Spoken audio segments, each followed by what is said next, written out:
Well, and welcome back to Sports Check on this Monday morning, where we are having conversations around sport. And we've had one about sports, science and policy in Kenya, a forum on Thursday in Eldoret. The second conversation now is about an event that took place over the weekend. The World Athletics Indoor Championships took place in Tampere, Finland. And we have got a lot, to talk about. Very tough questions being asked. And overall, 2 medals coming the way of Kenya. A silver from 17-year-old Noah Kibbett. He became the youngest silver medalist at a World Indoors.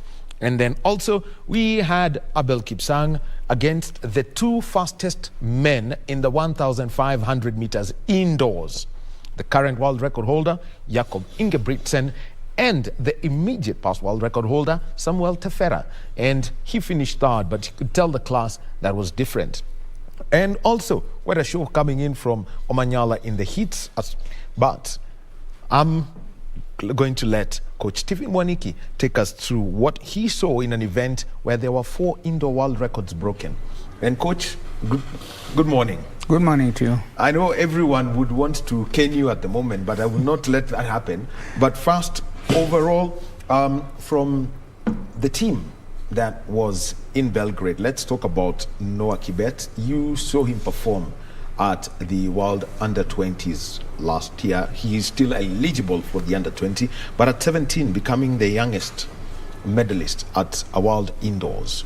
What was your takeout from him and the way he was running? Yeah, the young man did very well, exceptionally well, because we did not expect much from him, knowing that he's coming from, he's still now transforming from the junior level to the senior level. That was quite spectacular for him to be able to get us a silver medal. And that is a promising future for Kenya. Yeah. And knowing very well that he's 17, running against people like Mariano Garcia of Spain, and there was also Bryce Hoppball of the US. How did you see his tactics working out in that event? With the indoor arena, the track is 200 meters, and it's tricky for us. We are used to 400 meters. And I could see that he had to fight for his position, because there was jostling here and there, but he was able to maintain his position. And there he was. He was able to get the silver medal for the country. And that is quite impressive. All right. And I wish to congratulate the young man, Noah Kibbett. Well, we'll be coming back to that conversation, and we'll stick with the 800 meters and talk about Conseslus Kipruto, who had a great indoor showing when the indoor season was running. He was right at the top, but did not hit the peak in Belgrade. But we'll be coming back to that. We get back into our conversation, and this is around sport, and we were talking about the 800 meters. Our silver was won by 17-year-old Noah Kibbett, but there was the other athlete in that men's 800 meters, Conseslus Kipruto, and there were a lot of hopes, Coach, that on Conseslus Kipruto, given that he had what would say a good indoor season running in Europe, in France, in the UK, and also in Germany. Just where did it go wrong for Conseslus? As I had said earlier, with the indoor event, it's a bit tricky for us because we are used to a 400-meter track. The other thing also, being a middle and long distance, we were just coming from our preparation. We are from cross country, and as we were now embarking on track event, is a bit to expect much from the athletes, because we normally pick around May, June there. That is when you see our athletes going to Doha in May and perform very well. But this was a bit early. Running a track event in March, February there was a bit tricky for us, but at least we have to say those who represented us did their best. Yeah.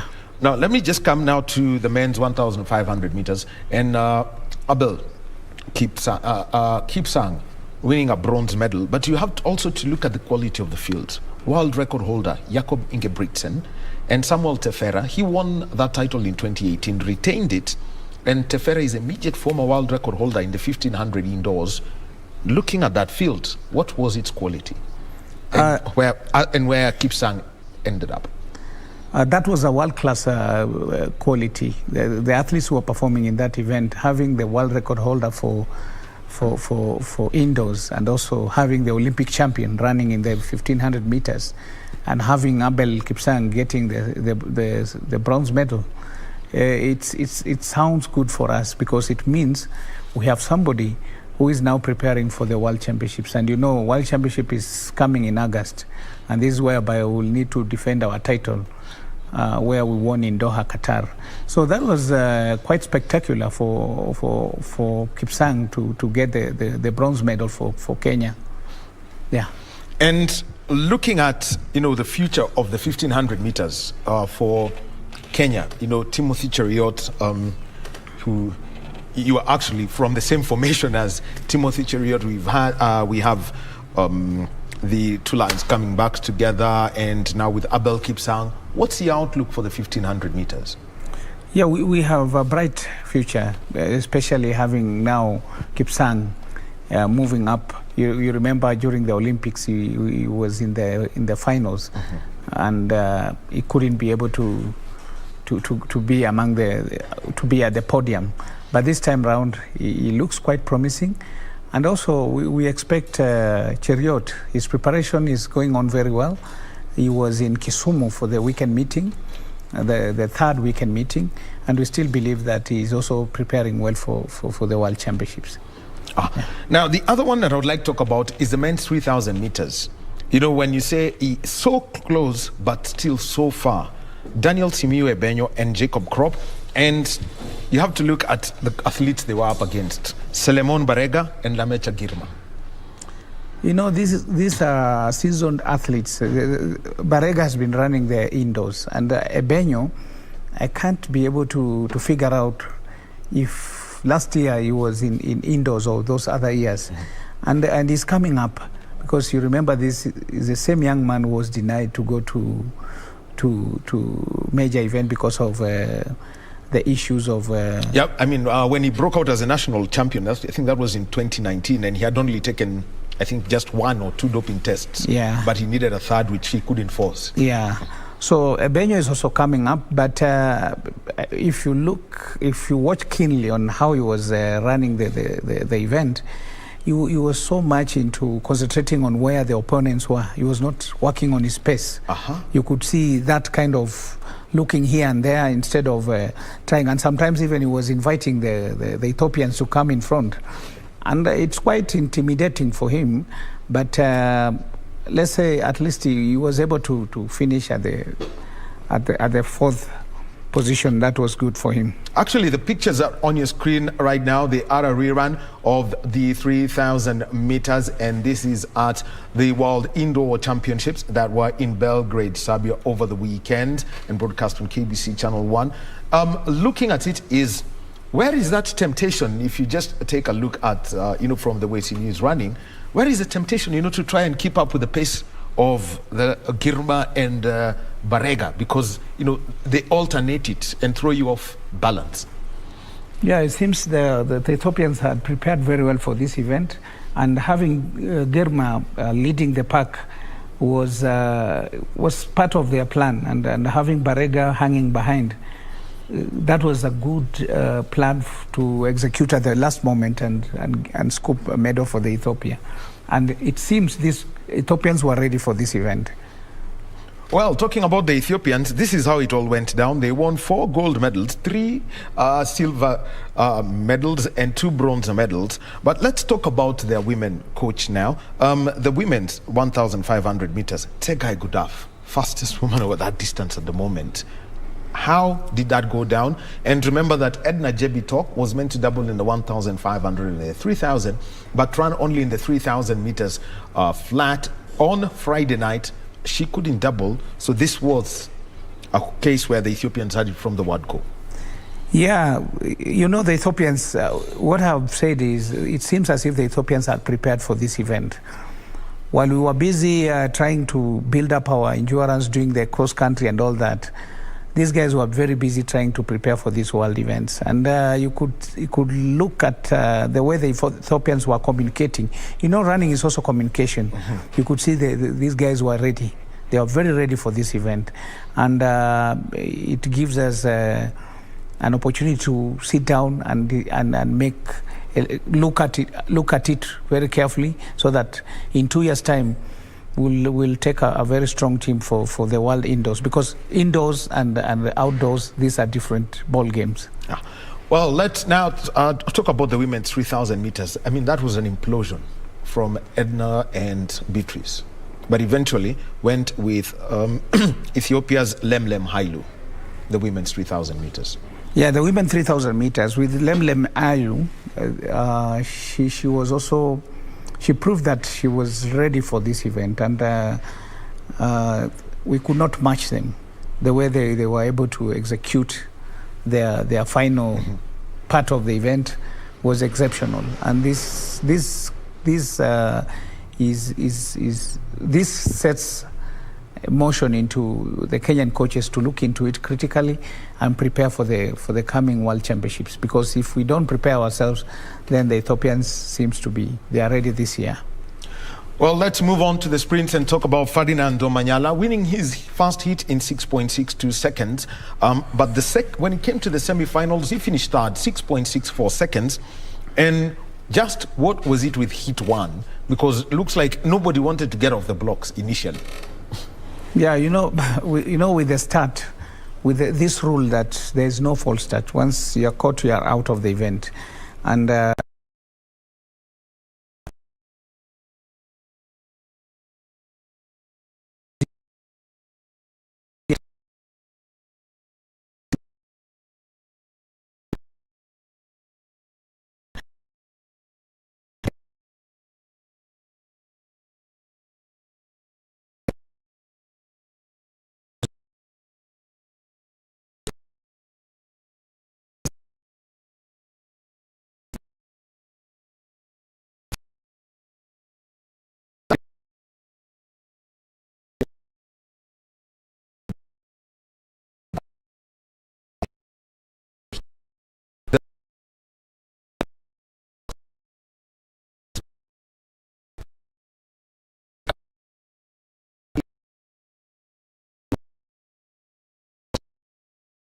yeah, the start is something that the coach needs to work on the stats.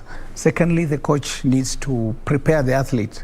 When you're doing the warm-up, the proper warm-up gives the athlete the chance to be able to start properly. And that is very crucial. It's just a subject on its own. The start is a subject on its own, and it's very crucial in these sprint events.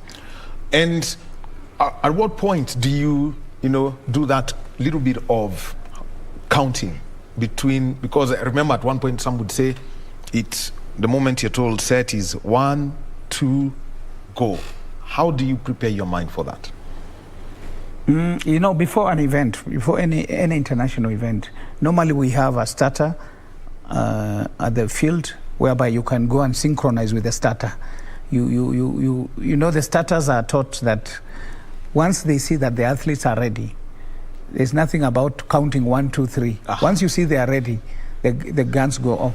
Yeah, so it is important before an event, the athlete goes to the field, requests to have that session with the starter, and then once they get it, so that is how it is done. The other thing also, the start, as I had told you earlier, the start is very crucial for the sprint events, especially 100 meters, 60 meters. If you are left on the block, then it's hard to catch up with those who have gone. Yeah. And the one question I've been asked over the weekend is Ferdinand fit to be a 200-meter runner, given the kind of explosive force he has when he gets going?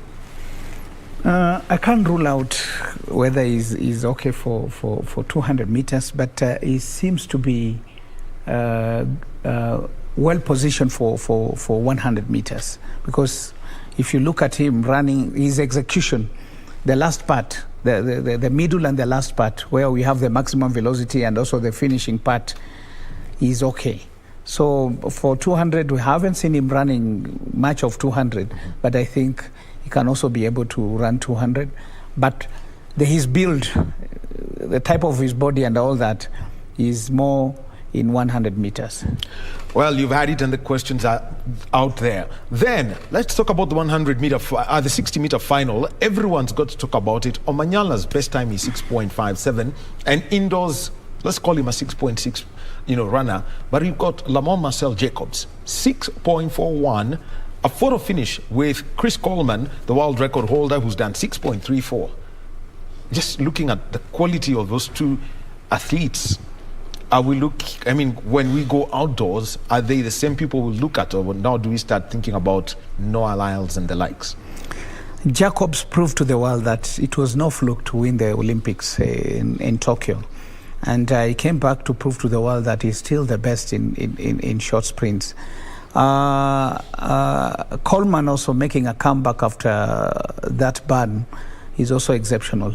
But what I was able to see in Jacobs is that this guy is ready. He's ready to roll coming this season, and we need to prepare ourselves in this event, in this 100 meters. It's going to be explosive. Having Coleman and having Jacobs back, then this is going to be a tough race in the World Championship in Oregon.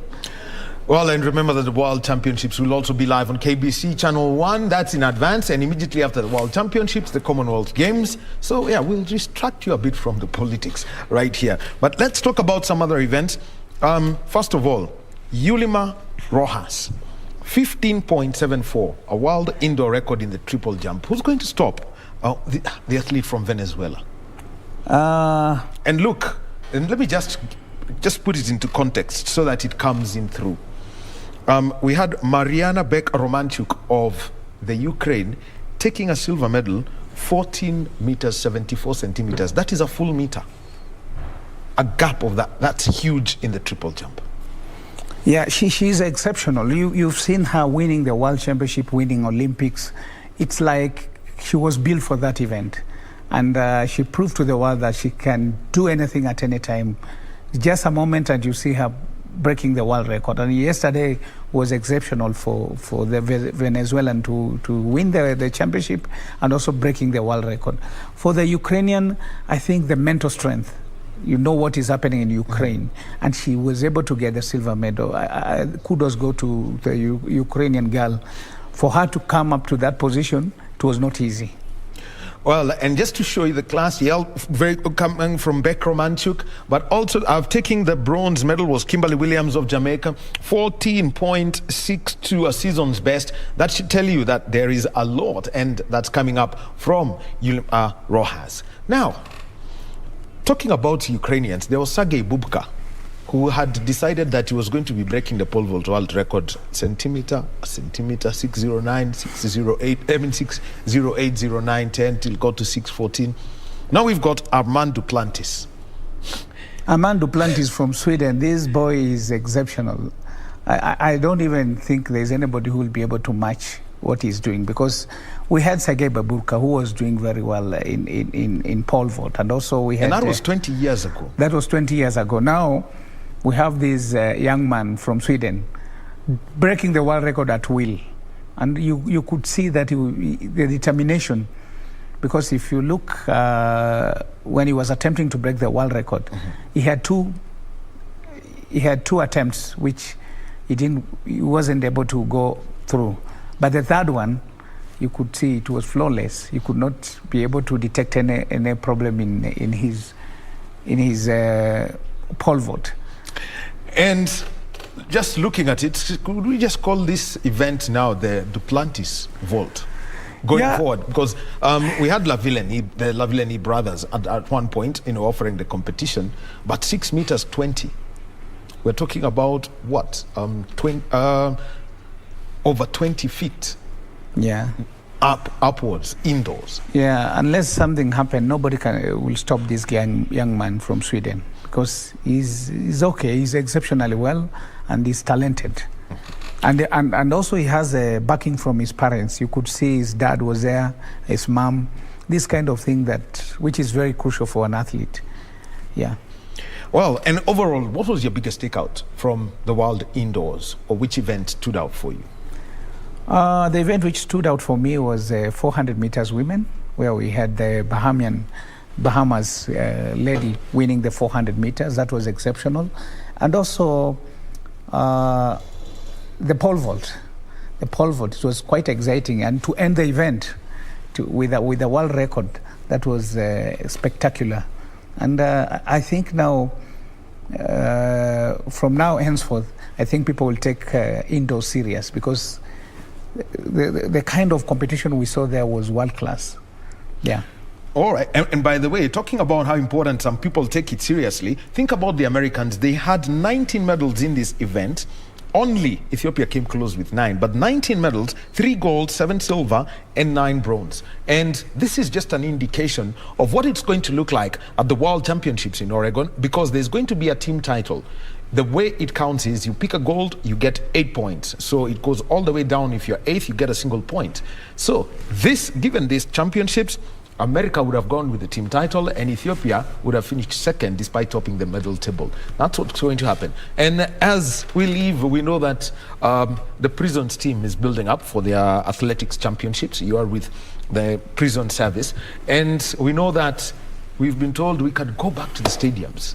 So we would like to start with the Prisons Championships. Yeah, the Prison Championships will be held on 8th and 9th of April at Moi International Sports Center, Kasarani.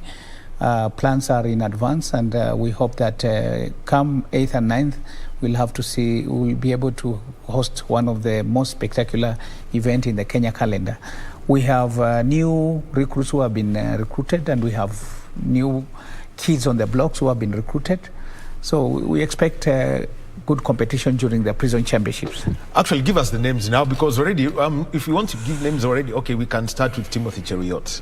Yeah, and we have the current world record world marathon champion, Ruth. Mm-hmm. Ruth. She was recruited into the service, so she's there, and we hope that she'll also be able to participate in the event. All right. The other names, let me add in: Selfin Chespol. Chespol, the steeple chaser, will also be in that event. And also we have the sprinters like Hesbon Ocheng, Dan Kiviazi.